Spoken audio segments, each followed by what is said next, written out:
खट्टक साहब जो हैं उनको, चूँकि मैंने पहले भी बार बार कहा है कि केपी में उनको आगे मुतबादल के तौर पे लाए जाने की कोशिशें हो रही है और चंद एक लोटे उसको ज़रूर मिले हैं जो ये प्रेस कॉन्फ्रेंस में शो करेगा।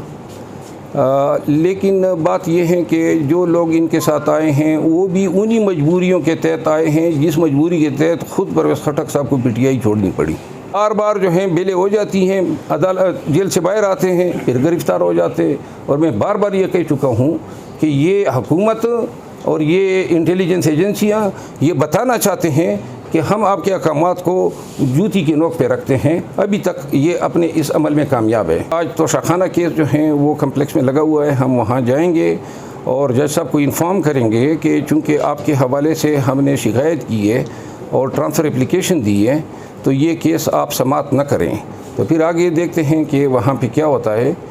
आपका कोई सवाल हो तो मैं आ जाऊँ। सर, महमूद खान के बारे में कल आपने ट्वीट किया था, उसमें थोड़ा सा जी, महमूद खान साहब के हवाले से ट्वीट मैंने किया था पार्टी की हिदायत के तहत। और महमूद खान साहब ने इस हवाले से जो भी पार्टी के और उसके बीच मामलात हैं, लेकिन जब मुझे पार्टी ने दोबारा डायरेक्शन दी कि जी वो ट्वीट जो है वो डिलीट कर दे तो मैंने डिलीट कर दिया। तो आपकी जो मालूमात थी वो दुरुस्त नहीं थी जिसकी वजह से आपने डिलीट की, या फिर पार्टी की मालूमात? देखिए, ये पार्टी का फैसला है। मैंने तो लगाया भी उनकी हिदायत के तहत और रिमूव भी उनकी हिदायत के तहत किया। शेर अफजल साहब, परवेज़ खट्टक साहब कुछ आज प्रेस कॉन्फ्रेंस मुतवक्के कर रहे हैं, तो वो समझते हैं कि उनके कुछ कारकुन भी मिल जाएंगे उनको केपी केस?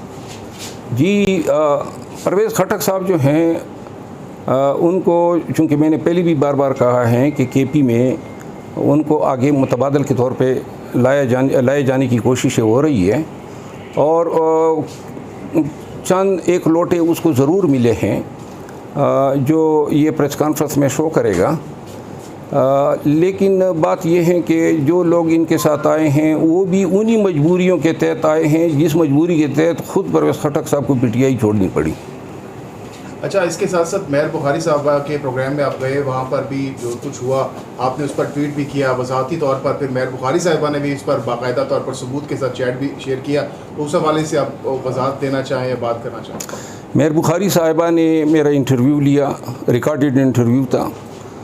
इंटरव्यू होने के बाद जब ये टेलीकास्ट हुआ और मैंने देखा तो जो सवालात मोहतरमा ने मुझसे पूछे थे उसमें एक भी सवाल ऐसा नहीं था जो रिकॉर्डेड इंटरव्यू में इन्होंने मुझसे पूछे थे।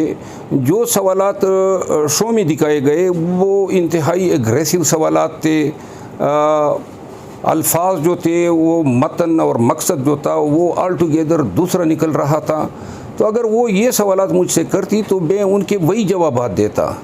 सवाल, अगर आप मेरा वो इंटरव्यू देखें, सवाल जो हैं वो एक हैं और जवाब कोई दूसरा आ रहा है, इससे वाज़ेह हैं। फिर उन्होंने जो स्क्रीनशॉट अपने व्हाट्सएप की शेयर की हैं उसमें भी वाज़ेह हैं। फिर ख़ुद उन्होंने लिखा है कि ये रूह वही हैं सवालात की।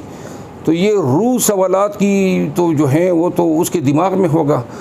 सहाफ़त ये है कि आपने जो पूछा है वही टेलीकास्ट होगा। ये कहाँ पे है कि आप इसको एडिट करें फिर अपनी तरफ से सवालात को नए डाल दें और जवाब मेरे वही हो जो आपने रिकॉर्ड किए हैं और सवालात जो हैं ऑल टुगेदर डिफरेंट हो। इस पे जो मेरा ट्वीट था, और ये बेसिकली प्रोफेशनल मिसकंडक्ट है उसके पार्ट पे, और उसको चाहिए था कि उस पर वो अपोलॉजी करती। वो डटाई से आ गई कि जी साथ में उसने मेरे हवाले से कमेंट्स कर दिए। मैं इंतहाई वसूख के साथ ये कहता हूँ कि मेहर बुखारी साहिबा ने जो हैं वो काम किया जो उसको बिल्कुल नहीं करना चाहिए था। हम वकील हैं, सारी उम्र जो हैं ये झूठ सच की जानकारी में हमारी लाइफ गुजरी हैं, तो वो मतलब ये मुझे मामू नहीं बना सकी। कल खान साहब ने एडवर्ट स्पेस में कहा कि हुकूमत की भरपूर कोशिश है कि 14 अगस्त तक मुझे नाअहल किया जा सके। तो आपकी नज़र में कोई ऐसा केस है कि जिसकी बुनियाद पर खान साहब कह रहे हैं कि 14 अगस्त तक हुकूमत उनको नाअहल कर? देखिए, ये जो हुकूमत हैं और ये इनके जो फैसिलिटेटर्स हैं उनके लिए कोई केस की ज़रूरत ही नहीं है। ये जो कर रहे हैं, लोगों को गिरफ़्तार कर रहे हैं, कोई किसी केस पे गिरफ़्तार करते हैं न कोई केस होता है, गिरफ़्तार कर लेते हैं, बाद में केस बनाते हैं।